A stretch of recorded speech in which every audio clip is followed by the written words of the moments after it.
Alright, y'all already know we gotta do the daily fit check, and I have an update. So, I had a few things going on in life. That's why I wasn't posting videos every single day. But we are back. No distractions. We are back, y'all.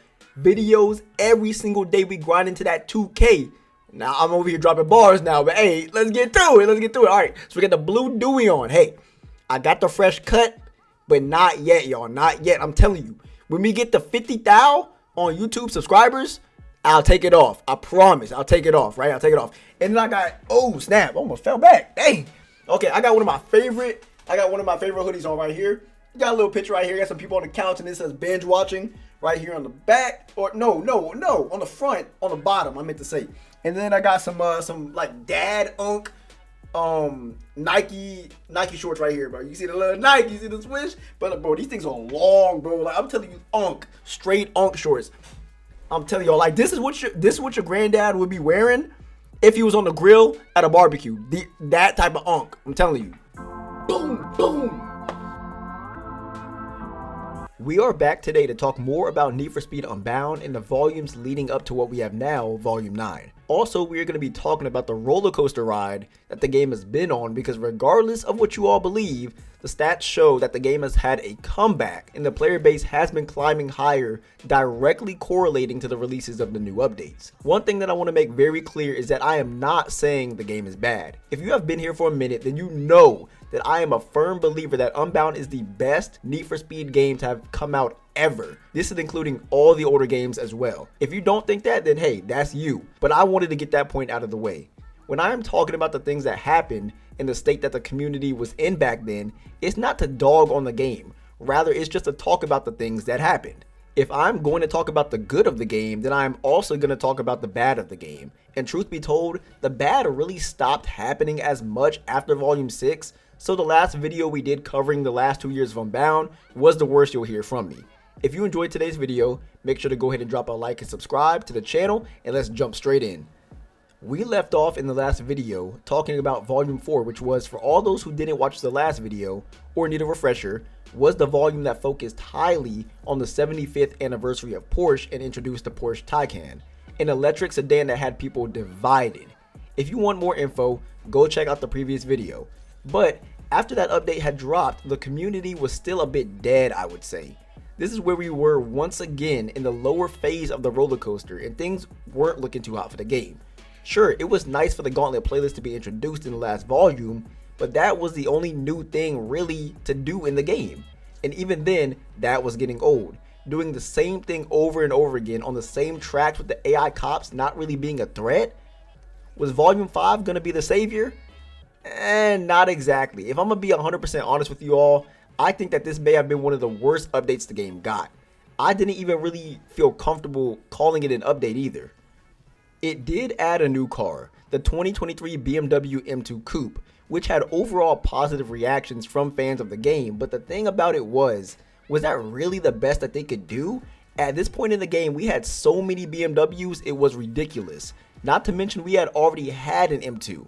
This would have been the prime time to introduce a new brand or a new car that wasn't either already in the game or would have had great hype around it to bring more people back to the game. Unfortunately, I still believe to this day that adding that car was the best part of this update. The rest of the stuff that was added was a new speed pass, of course, which once again did not really bring much hype to the overall battle pass type of system they were trying to push, a new set of challenges including daily and weekly that could be completed in like 5 minutes, and then they just combined the spawn rates for the link ups available from Volume 3 and 4. When I tell you guys that the roller coaster of hype did not make it back up to the top with this update, I am not exaggerating. I'm still not sure what led up to the decision to release something like this and call it a full-blown update, but this should have been the update to release a brand new game mode or a bunch of brand new tracks. Remember that these updates are not back-to-back and they come out every few months. People were getting tired of the same old thing, and the solution to that is to keep everything pretty much the same and add a single new car to the mix? Maybe the car could have carried a little bit harder if it was a new supercar or an older JDM, but nope, it was a BMW to add to the already massive list of other BMW cars in the game. Once again, this was not a good update and not a good look for the dev team. Volume 6 is where things started to look up, and they never dropped down again. This update brought so many new things to the game, it was insane, and nobody could have seen this coming. Volume 6 first introduced the car brand, Audi, which hadn't made a single appearance the entire life cycle of the game so far. Not only did they introduce this brand back into the game, but in doing so they dropped 3 new cars and a brand new handling model that completely changed the way the dynamic worked in races. These 3 new all-wheel drive cars were the R8, which has torn the community in half single-handedly, the S5, which cooked an A+, and an S, and the RS6, which kind of fell off but was still good too. This new handling model, called Kaizen handling, was smooth around corners, handled speed way better, and created a much needed separation between good handling and great handling. This is how cars were supposed to feel since day one. Another banger thing this volume brought was a dedicated PvP mode. Gone were the issues of having dead free roam lobbies where nobody would join your races. Now you could select PvP from the main menu and would be instantly thrown into full multiplayer lobbies with others who wanted to race as well. These PvP playlists would cycle through the tiers from B all the way up to S+ daily. It would even have custom racetrack playlists not found in free roam. If quick racing wasn't your thing, then you had 3 other rotating playlists to choose from, and this included a featured playlist where everyone could get boosted money and XP. Then on top of this, we finally got a brand new rank system that people could grind for. I cannot tell you all how long my rank sat at the max level of 99, and not just me, pretty much any person who had been playing the game since day one, and now it was a refreshing sight to have something to gain while racing besides money. This new rank system could also work on either single player or multiplayer, so for those who only prefer to race with AI and not interact with others, it was perfect for them. Now, the speed pass was also different. It finally changed, and even though I think it was for the better, a lot of people would disagree. What am I talking about? I am talking about the premium speed pass. Now, I know a lot of people do not agree with paid content like that, but if we look at the grand scheme of things, there was a lot the speed pass added that helped the game overall. We had an actual new car get added to the pass that people wanted, 3 new body kits that people wanted, the skin of Rydell from the story mode, new Infinity cosmetics, and more things players wanted to get their hands on. Even though a lot of people did not like this new approach they took, you cannot deny that it added on to the hype this volume brought. As said before, this is what really made Unbound take off, and not really reach a fall off point ever again. The roller coaster ride was steadily climbing, no more drops to be seen in sight. Due to the nature of PvP and how there was something always to do in the game now, the community didn't really drop off as hard this time. Usually when there are long breaks in between updates, things tend to get stale very quickly due to the lack of evergreen content, but with the ever-changing rotation of PvP and lobbies always being filled at pretty much any point in the day, people stayed on longer and the player count was steady. Then out comes the first real themed Need for Speed Unbound update, Volume 7. The title of this volume was Drift and Drag, and boy did they deliver. We will talk about the bad first, because there is quite a lot of good. The bad was drag. It felt rushed and died almost as soon as it came out due to a lot of bugs and the way that the car is handled when playing the mode.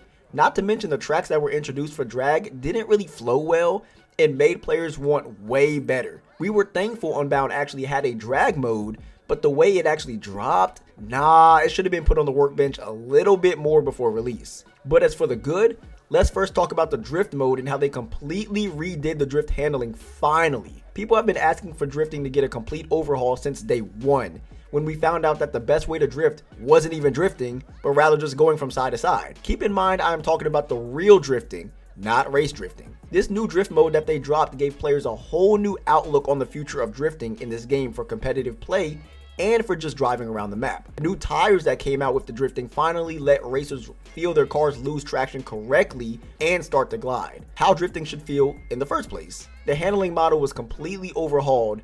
Not only did we get Kaizen handling for racing, now we have a brand new way to drift properly as well. Huge W for the dev team. Then the league was introduced, a great way to get players to have head-to-head battles with rival racer AI. I have my own thoughts about this, but objectively, it was a great decision to add this, especially for single-player racers who want to race against other racers, but in their own way. What made this even better is that once you get through the level up system and actually race against these AI, you could get their specific rides and use them as your own. This seemed to be a start to what people miss in street racing culture. You put your money, or in this case your car, where your mouth is and line them up. If you lose, your car is mine. 2 banger cars, also with the new Kaizen handling, were dropped, and they were the M3 Touring and the way more popular Dark Horse Mustang.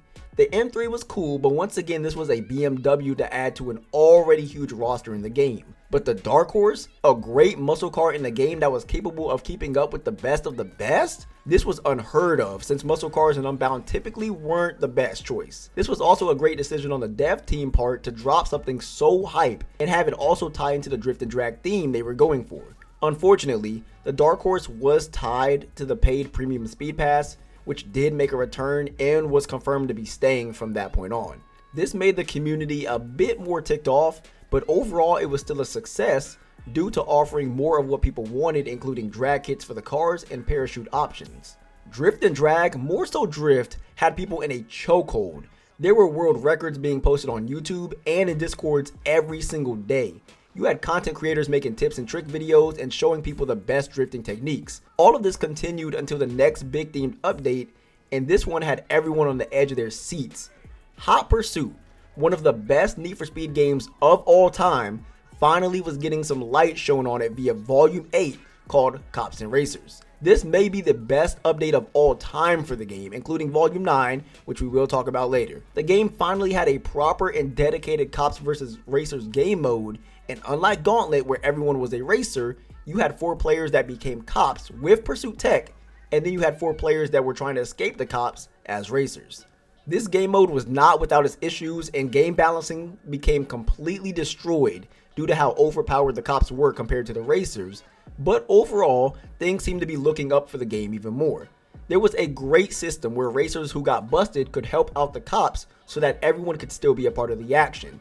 Cops finally got to use the pursuit tech in Unbound in an Unbound themed way. There were hot pursuit tracks that we even got to race on and dodge cops on, and there was a much needed aspect of something to do rather than racing that was added. Even though we were still technically on a track, the whole event itself was treated different.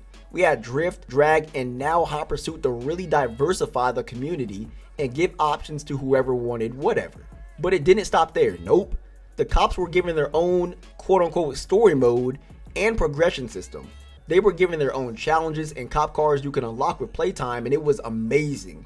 It wasn't just a simple thing where 4 players got all the cop cars for free. Nope. It was something you had to grind for, and that had players engaging at all periods in time. People learned what cars were the best at what jobs. They learned how to properly use pursuit tech. Racers learned what cars were needed and what equipment was needed to survive as long as possible. And overall, it was a really good thing that could keep players engaged. Not to mention that the AI cops seemed to have gotten a hidden buff to their aggressiveness, which really scratched the itch of those who wanted harder cops. This is evergreen content, and that makes the game great. This is what should have been added by Volume 2 or 3 to make sure people had something to do and to give players the opportunity to live through past titles in a brand new one. With this update came 2 new cars as well, and even though the Lotus had people once again in arms, both cars contributed to the overall greatness that this update was. The Porsche 959, the other car, was great as well and became one of the best cars in the game, once again switching up the meta. The Lotus did its own thing and dethroned the infamous Regera finally after almost 2 years. Sure, it then became the one thing everyone hated with the Regera, but at least the Regera was gone, right? These are the cars people want to see, hype beasts that are not a waste of time. While we are on the topic of cars, yes, there were some cop car variants that could be unlocked through the Speed Pass, but due to the nature of what you had to do to get them, it was a hit or miss in my eyes. What I mean by this is, of course, what the premium Speed Pass had to offer, which was basically all the good stuff people wanted. I will say that out of all the paid content passes that were dropped, this one seems to be by far the greediest. Cop Customs locked behind paywalls, the Porsche was locked behind a paywall, Need for Speed custom cars locked behind the paywall.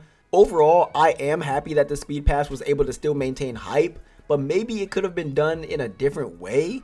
I maintain my take though that this is the best update to have come out for Need for Speed Unbound, and it kept up the hype of the last few and raised the bar even higher. So many people wanted to know what was next for the game, and it led us right up until the point of the Volume 9 releasing. We won't be getting into Volume 9 due to me having a video planned out to cover it all and all my true thoughts on it and how it stacks against everything else that has dropped, but I hope you all enjoyed today's video and looking back on the ups and downs of Unbound for the last 2 years. This game has had an amazing comeback, and I really couldn't have seen this coming, especially when they were dropping pretty mid updates back then. But hey, the team at Criterion really surprised us all, huh? If you enjoyed the video, make sure to go ahead and drop a like and subscribe, and I will see you all in the next one.